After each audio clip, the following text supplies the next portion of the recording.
மக்களே, இப்போ நம்ம எங்கே வந்திருக்கோம்னு பார்த்தீங்கன்னா, we have come to Chennai. Chennai எதுக்காக வந்திருக்கோம் அப்படின்னு பார்த்தீங்கன்னா, ஃபயர் ஒர்க்ஸ் எக்ஸ்போ நடக்குது. ஃபயர் ஒர்க்ஸ் எக்ஸ்போ நடந்தால் நம்ம வரலன்னா எப்படி? கண்டிப்பாக வரணும்ல. வந்தாச்சு. நான் கூட ஃபஸ்ட் டைம் நடத்துகிறாங்க அப்படிங்கிறப்போ ஓரளவுக்கு நடத்துவாங்க அப்படின்னு தான் எதிர்பார்த்தேன். பட் சீரியஸ்லி ஒரு நல்ல பெரிய ஹால், நல்லா நீட்டாகவே பண்ணியிருந்தாங்க. இருந்தாலும் நம்ம ஃபஸ்ட்டு ஸ்டாலை போய் பார்க்கலாம் அப்படின்னு சொல்லிட்டு போனோம். அதில் ஒரு சின்ன மிஸ்டேக் ஆகிப்போச்சு. வழி மாதிரி கிச்சன் பக்கம் வந்துட்டோம். சமயக்கட்டிலேருந்து 4 அடி எடுத்து வச்சா சாப்பிட்ற இடம் வந்துடும்ல. அப்படியே அங்கேருந்து யூட்டர்னை போட்டு ஸ்டால்ஸ் இருக்கிற ஏரியாவுக்கு வந்துட்டோம். பெரிய பெரிய கம்பெனிஸ் தான் இருந்தாங்க. நம்ம ரோபோ கிராக்கர்ஸ் இருந்தாங்க, அதுக்கப்புறம் சன்ஷைன் இருந்தாங்க. அடுத்து பார்த்தீங்கன்னா காளீஸ்வரியும் யுவராஜும் 2 பேருமே ஆப்போசிட்லேயே ஸ்டால்ஸ் போட்டிருந்தாங்க. அண்ட் ஆல்சோ நம்ம அடுத்து அப்படியே எக்ஸ்ப்ளோர் பண்ணுவோம் அப்படின்னு போயிட்டு இருந்தோம். சிவகாசியிலேருந்து மட்டும்தான் ஸ்டால்ஸ் போட்டுமாங்கன்னு நினச்சிருந்தோம். பட் எம்ஆர்ஆர் ட்ரேடர்ஸ் இவங்கெல்லாம் ஹொசூர்காரங்க.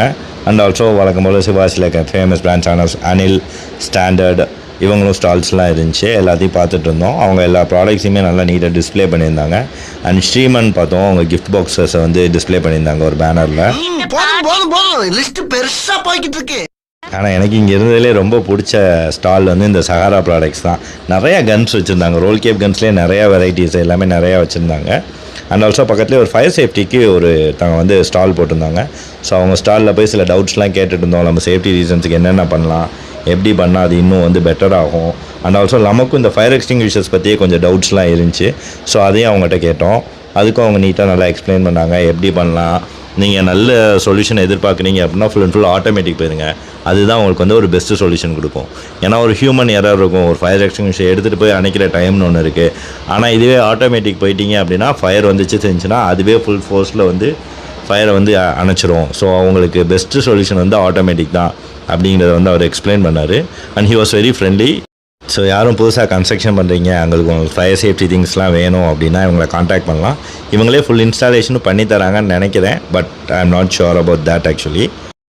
ஸோ அங்கே பேசி முடிச்சுட்டு அப்படியே கிளம்பி போயிட்டு இருந்தோம். அடுத்த ஸ்டால் பார்க்கலாம் அப்படின்னு சொல்லிட்டு அப்படியே அடுத்த ஸ்டாலை கிராஸ் பண்ணுறப்ப தான் கவனித்தேன், கௌதம் ஏஜென்சிஸ்ன்னு சொல்லிருந்துச்சு. அவங்க ஆக்சுவலாக கன்னிவாடியில் இருக்காங்க. அவங்க நம்மளோட கஸ்டமர் ஆக்சுவலாக. சரி, அதனால தான் பேசலாம் அப்படின்னு சொல்லி நான் பேசிகிட்டு இருந்தேன். அப்போ தான் தெரிஞ்சிச்சு பட்டாசு கடைக்கு முதல்ல ஒரு ஃப்ரான்ச்சைஸ் ஆப்பர்ச்சுனிட்டி தராங்க. ஃப்ரான்ச்சைஸாக பட்டாசு கடை எடுத்துக்கலாம் அப்படிங்கிற மாதிரி ஒரு இன்ட்ரெஸ்டிங்கான ஐடியாவாக இருந்துச்சு. ஸோ உங்களுக்கு எதுவும் டீட்டெயில்ஸ் வேணுன்னா கீழே டிஸ்கிரிப்ஷனில் நான் அவங்களோட நம்பர் கொடுத்துருக்கேன். ஸோ உங்களுக்கு எதுவும் ஃப்ரான்ச்சைஸில் நீங்கள் வந்து ஃபயர் ஒர்க் ஷாப் ஆரம்பிக்கணும்னு நினச்சிங்க அப்படின்னா இவங்கள்ட்ட ட்ரை பண்ணி பாருங்கள். அவங்களோட டேர்ம்ஸ் அண்ட் கண்டிஷன்ஸ் நீங்கள் அவங்கள்ட்டே பேசுங்க.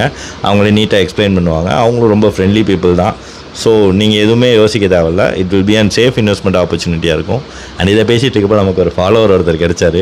நம்ம இன்ஸ்டா சேனல் என்ன ஏதுன்னு கேட்டு அவர் அங்கேயே நமக்கு ஒரு ஃபாலோ கொடுத்துட்டு போனார். அது நமக்கு ஒரு ஆடட் அட்வான்டேஜ் ஆயிடுச்சு. அண்ட் பக்கத்தில் இன்னொரு ஃபயர் சேஃப்டி இருந்துச்சு. அவங்க வித்தியாசமான சிலிண்டர்ஸ்லாம் வச்சுருந்தாங்க. ஸோ அதை பற்றிலாம் என்கொயரி பண்ணியிருந்தோம். இப்போ காட்டிகிட்டு இருக்காரு, அது வந்து ஒரு ஆட்டோமேட்டிக் சிலிண்டர். அதுலேயே டிஸ்பர்ஷன் யூனிட் இருக்கும். ஸோ கரெக்டாக ஃபயர் வந்துச்சு அப்படின்னா அந்த சீல் பிரேக் ஆகி அதுவே வந்து பவுடர்ஸ்லாம் வந்து டிஸ்பர்ஸ் பண்ணிடும். ஸோ வந்து இன்னும் கொஞ்சம் எரர் டைம் வந்து கம்மியாகும். So it will give better results அப்படிங்கிற மாதிரி எக்ஸ்பிளைன் பண்ணிட்டு இருந்தார். இந்த ஒட்டுமொத்த எக்ஸ்போவில் என்னோடய ஃபேவரட் பார்ட்னு பார்த்தீங்கன்னா இந்த வால் தான். சிவகாசியில் எப்படி வந்து ஃபயர் ஒர்க்ஸ் வந்துச்சு அப்படிங்கிறதுலேருந்து, அதுலேருந்து எப்படி பிரிண்டிங் ஃபீல்டு வந்துச்சு, அது எப்படி ஃபயர் ஒர்க்ஸ் ஆச்சு, இந்த எல்லா ஹிஸ்ட்ரியுமே இந்த வாலில் டிஸ்பிளே பண்ணியிருந்தாங்க. ஸோ நீங்கள் யாரும் இன்ட்ரெஸ்டடாக இருக்கிறீங்க இந்த ஹிஸ்ட்ரியை பற்றி தெரிஞ்சுக்கணும் அப்படின்னா சொல்லுங்கள். நம்ம இதை பற்றி ஒரு செப்பரேட் வீடியோ பண்ணலாம். சிவகாசிக்கு எப்படி ஃபயர் ஒர்க்ஸ் வந்துச்சு, எங்கேருந்து ஆரம்பிச்சிச்சு, அதுக்கப்புறம் எப்படி இது இவ்வளோ தூரம் எவால்வ் ஆகி ஒரு இந்தியாவே கண்ட்ரோல் பண்ணுற ஃபீல்டு, இந்தியாவிலேயே வந்து ஃபயர் ஒர்க்ஸ்னால் சிவகாசி தாங்கிற ஒரு ட்ரேட்மார்க் வர அளவுக்கு எப்படி வந்துச்சுங்கிறத பார்க்கலாம். நம்ம அப்படியே ஸ்டால்ஸை பார்த்துட்டு வெளியே வந்தோம். அந்த அசோசியேஷன் எப்படி மெம்பராக சேரணுங்கிறதுக்குரிய டீட்டெயில்ஸ்லாம் இருந்துச்சு. இந்திய பட்டாசு நூற்றாண்டு விழாவை கொண்டாடும் வகையில் இன்றைக்கி சென்னை நீலாங்கரையில் உள்ள ஆர்கே கன்வென்ஷன் ஹாலில் தமிழ்நாடு பட்டாசு வணிகர் கூட்டமைப்பு மாநில மாநாடு கண்காட்சி நடைபெற்றது. இந்த கண்காட்சி மாநாடு வந்து ஒரு தமிழகம் முழுவதும் உள்ள சுமார் 2000 வியாபாரிகள் கலந்து கொண்டு இந்த கூட்டத்தை சிறப்பிச்சிருக்காங்க. இன்றைக்கு மாலை சாயந்தரம் 7 மணிக்கு இந்தியாவில் முதல் முறையாக பட்டாசு வானவேடிக்கை நிகழ்ச்சி மிக சிறப்பாக பொதுமக்கள் அனைவரும் கண்டு மகிழும் வகையில் ஏற்பாடு செய்யப்பட்டது. வானவேடிக்கை நிகழ்ச்சி இது பல வெளிநாடுகளில் பார்த்துருக்கோம். புத்தாண்டுகளுக்கு மற்ற எல்லா கொண்டாட்டத்துக்கும் உபயோகப்படுத்திக்கிட்டாங்க. ஆனால் நம்ம இந்தியாவை பொறுத்த வரைக்கும் பட்டாசுகள் தீபாவளிக்கு மட்டும் உபயோகப்படுத்துகிற ஒரு பொருளாக தான் சந்தோஷமான என்ஜாய்மெண்ட்டாக தான் இருக்குது. அதை பொது ஈவெண்ட்லேயும் கண்டிப்பாக எல்லாத்துலேயும் உபயோகப்படுத்துகிற நோக்கத்தோடு மேலும் இந்த பட்டாசு தொழில் வணிகத்தை சார்ந்த தொழில் இன்னும் மேலும் வளரணும், ஏற்றுமதிக்கான வாய்ப்புகள் கூடி வரும் நிலையில் இந்த தொழிலை அடுத்த கட்டத்துக்கு கொண்டு போகிறதுக்காக இன்றைக்கி சாயந்தரம் மாலை 7 மணிக்கு திருவத்தூரில் வானவேடிக்கை நிகழ்ச்சி நடைபெறும். அதுபோக அந்த லைசன்சிங் ஒர்க் பற்றி சொன்னீங்க, லைசன்ஸ் லேட்டாக செய்யுதுன்னா என்கிட்ட சொல்லுங்கள் அப்படிங்கிற மாதிரி. அதை ஜென்ரலாக பட்டாசு உரிமங்கள் ஒவ்வொரு இடத்துலையும் ஒவ்வொரு மாவட்டத்தையும் கொடுத்துட்ருக்காங்க.